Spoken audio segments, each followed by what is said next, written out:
Hello everyone, my name is Heather and welcome to the channel Bookables. Today I am here to talk about some recent books that I've read. So it's going to be kind of like a mashup review. I'm going to talk about the 4 books I've read recently. In these videos I tell you what the book is about, what I liked about it, what I didn't like about it, and my rating. Always it's spoiler free and I will leave timestamps down below in case you want to hear about one particular book. The books I will be talking about today are Darling Girls by Sally Hepworth, Promise Me Sunshine by Cara Bastone, Wild Dark Shore by Charlotte McConahy, hopefully I said that right, and Check and Mate by Hazelwood. Before I get on to my thoughts about these books, I do want to thank the sponsor of this video, BetterHelp. BetterHelp is customized online therapy that offers video, phone, and even live chat sessions with your therapist. If you're interested in getting a therapist and wanting to know what BetterHelp is all about, all you have to do is go online to their site and they give you a brief survey basically asking, hey, why are you coming here today? Why are you looking for therapy? What you're looking to get out of therapy and why you're seeking it. From there, once you submit your survey, they will pair you with a therapist. What's even more amazing, dare I say, is maybe sometimes when you get paired with your therapist, it's not jiving well. That's okay. It happens. You want to make sure you have a great relationship with your therapist. So in case you get a therapist and it's just, you can tell it's just not going good, you can ask BetterHelp and it will switch your therapist at no additional cost, which I think is amazing. Love how BetterHelp knows how important it is to have a good connection with your therapist and that they're fully aware of it and that they offer that. So it's amazing. So when you get connected with your therapist, when you can start scheduling your sessions with your therapist, whether they be live chat, video, phone, whatever you prefer of how to access your therapist, they make it very accessible and easy, which is awesome. There's no shame in asking for help. I think therapy is phenomenal and everyone could benefit from it. It's just an amazing thing that if you can get help for yourself, you're helping the people around you love by being the best version of yourself. Sometimes it feels like you're alone and that you have no one to talk to, but BetterHelp is there. They have therapists that are there and that are trained to help you through those times. I'll always recommend therapy. It's amazing and I think BetterHelp is amazing. In fact, if you're curious about BetterHelp and you're like, I want to try it, I do have a great code for you. All you have to do is go online to their site at www.betterhelp.com/bookables and you can get 10% off your first month using BetterHelp. So join the 3 million plus people that have taken charge of their mental health by seeking out a licensed BetterHelp therapist. I will leave the links down below for more information. And again, there is no shame in asking for help. In fact, it's probably one of the best things you could ever do for yourself if you are struggling or suffering. So thank you so much to BetterHelp for sponsoring this video. Now onto the book reviews. So I have 4 different books. I have a thriller, I have a romance, I have kind of a literary mystery, and a young adult. So we got a lot of different genres. I also apologize for the lighting today, but there is absolutely no sun today, so cloudy and kind of warm it shall be. So the first book we're talking about today is Darling Girls by Sally Hepworth. This is my second Sally Hepworth book. The first book I read was her one that came out a couple years ago. I think it was called The Soulmate. I liked it. I didn't love it. I don't know why I decided to read Darling Girls, but I'm glad I did because I really enjoyed it. I think Sally Hepworth is more mystery than thrilling. I think it's more of it's kind of a suburban, I forget the correct terminology for that. Not suburban, something like that. Mystery, but it's just, I really enjoyed it, honestly. So this book we follow 3 different foster sisters. So basically what happens is they meet while they were at this place called Wild Meadows, and they had a foster mom that was just straight up horrible, and they really clung to each other from that. And so now they are all adults and they learn that their old foster home is being demolished, and the old home has found bones underneath it. And so, of course, an investigation is opening and they all have to be called back and they have to kind of rehash their time there at Wild Meadows. And so you follow each one of the different sisters and learn about their particular past. You also follow them now and you figure out what exactly happened at this place. And I really enjoyed it. I gave it a 4 out of 5. It's definitely very mystery. I love the ending. The ending, chef's kiss, did not see coming from a mile away. Enjoyed it immensely. It is a heavy book though. It talks about the foster care system, which is really broken, and it's hard. It's hard. Sometimes there are amazing foster parents, and then there are some that are just doing it for the money, and then there are just some that are straight abusive, like Miss Fairchild in this book. She was not physically abusive, but she was more emotionally and verbally abusive, and that abuse is abuse no matter what. And it really affected these girls, and they are really still grappling with it as they are adults because they have abandonment issues from their parents or, you know, from their grandparents, things like that. And then they had foster care problems, and it's heavy on them. But I do love the relationship they have with each other and how they decided they were going to be sisters, not by blood, but they have been through bond and trauma bonding, and they are going to be there for each other no matter what.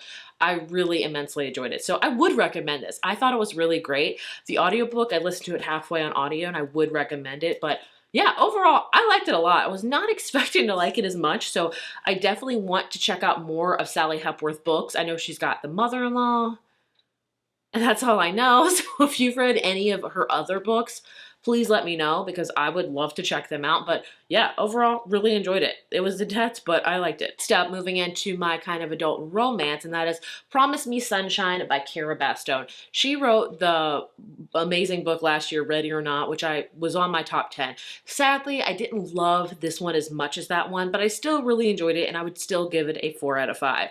Spoiler warning, there's really no 5 stars in this video. Sorry. But I still enjoyed all the books, honestly.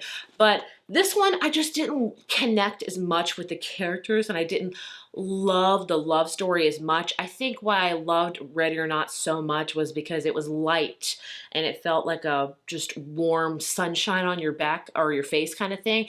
This one, it deals with a lot more heavier things, I will say. So in this book, we follow a character named Lenny, and Lenny is going through a lot of grief because she lost her best friend that she has had since she was a child 6 months ago to cancer. And she is still very depressed, very grief-ridden, and doesn't really know how to go on with life, which is more than understandable. She's also a nanny, and that's when she can kind of pull herself together through these part-time gigs of being a nanny. And there she meets this guy named Miles, who is one of her nannying gigs uncle, and he is very kind of gruff and doesn't talk a lot, doesn't have a good relationship with his niece or his sister. And so he's like, look, I see you're really struggling. I am somewhat kind of an expert on grief. I have been through a lot of grief, and I know kind of how to help people through it. So let me help you through your grief. Let me be like kind of your grief expert, if you will, if you help me kind of connect to my niece, since you're so great with kids. And so they kind of formulate that, and it's, you know, they become really good friends. He becomes someone that she really relies on when she is just so in the throes of depression of losing her best friend that she just can't even see straight. He is there for her, which is amazing. Grief is something that is so personal to every single individual. Somebody will go through a very different journey than grief. It's just how it is. There is no remedy or right way to get through grief. It's whatever way you can get through it. And sometimes it'll hit you hard, sometimes it will be okay. And it's just how it is. It's a horrible thing, it is, but it's something we all have to go through, and it's part of life, which sucks, but it is part of life. It really helps Lenny, and Lenny eventually figures out that she has feelings for him, and she eventually starts to see a peak of the sun in her kind of eternal view of like a cloud life. Like, you know what I'm saying? Like, it's cloudy constantly in Lenny's life, and she finally gets to see a peak of the sun, and that's through help with Miles and her connection to her best friend. And it is a beautiful book on that. I think I just didn't love it as much because I just didn't connect with the romance as much, but overall, it's still a beautiful book, and I would recommend it. It's a great book on grief. I can't ever say, like, this is a great book on grief, but this isn't, because grief is so personal to each person that it's hard to, you don't ever want to judge it, you know what I'm saying? But overall, I did really enjoy it, and I would give it a 4 out of 5. Moving on to my total random read that I was not expecting to read, but just decided to. It was kind of on my radar, and I decided to, and it is Wild Dark Shore by Charlotte McEwen. Sorry. This one, like, I heard about it because I do know she wrote another book called There Were Wolves, which I'm going to have to read now because this book, whew, like I said, this book was heavy and kind of like in grief. Wild Dark Shore takes the freaking cake. If I could describe Wild Dark Shore in one word, it would be haunting. That is the perfect word for it. So this book, I'm probably going to butcher how it's explained, so please forgive me. It is about the Salt family, if you will. They live on this fictional island that's kind of, I forget, she said it's based on an actual island. I'll try to leave pictures of it. And they are pretty much the kind of caretakers of the island. They live on the lighthouse.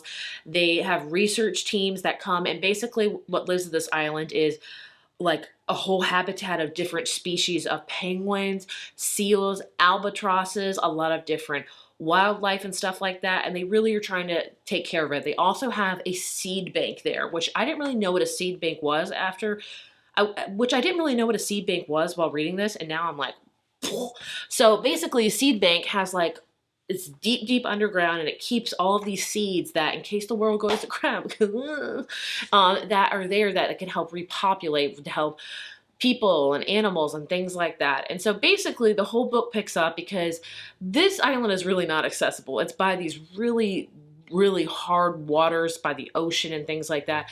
And one day the daughter notices that a woman has washed up on shore and she's actually alive. And they start kind of taking care of her. Her name is Rowan, and she has some secrets. And also the Salt family has some secrets. Why did Rowan come to this island? Why is she here? What is the Salt family kind of hiding? Because everything feels kind of up in the air, because they're supposed to leave in 8 weeks because the island is being taken over by the ocean because climate change. Ugh. And so they are having to like really move the seeds and not be able to take all of them. And so it's just, it's a lot. It's a lot. It's a short book, but it packs a huge punch. We follow each one of the characters of the family, as well as Rowan, the woman who washed on shore. And you learn kind of the mysteries of this island and what they're kind of holding on to. It is very much a mystery, I will say, and the ending, but it's so haunting the way it is, the way she describes nature. It was also beautiful in a way, like, one of the daughter really had a very strong connection to the seals, so much that she slept with them on the beach and she took care of them and she swam with them. The son, who was 9, was very, very smart with seeds and plants and telling you stories about the seeds and how strong these seeds are that can travel across the world. It was, and then, you know, you also got to see this albatross baby and the parents come. And I am a huge nature, especially animal lover, so I loved that aspect immensely much. And I didn't give it a full 5 out of 5 because it took me a while to get into it. At first I was like, I'm not sure, but halfway through I was in the throes of it.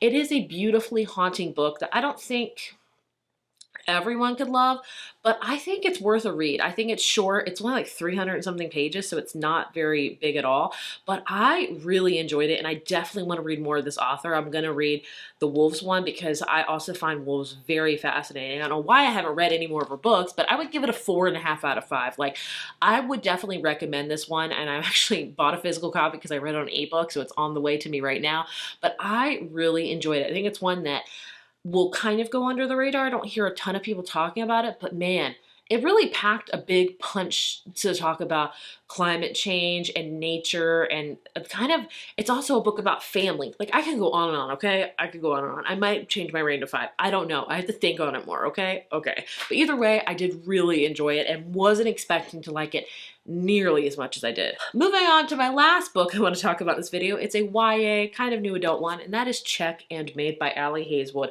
This was on my 25 books to read in 2025, a backlist book that came out a couple years ago. I love Ali Hazelwood. I've read every single one of her books but one, I would say, and I just enjoy them. She is a favorite author of mine.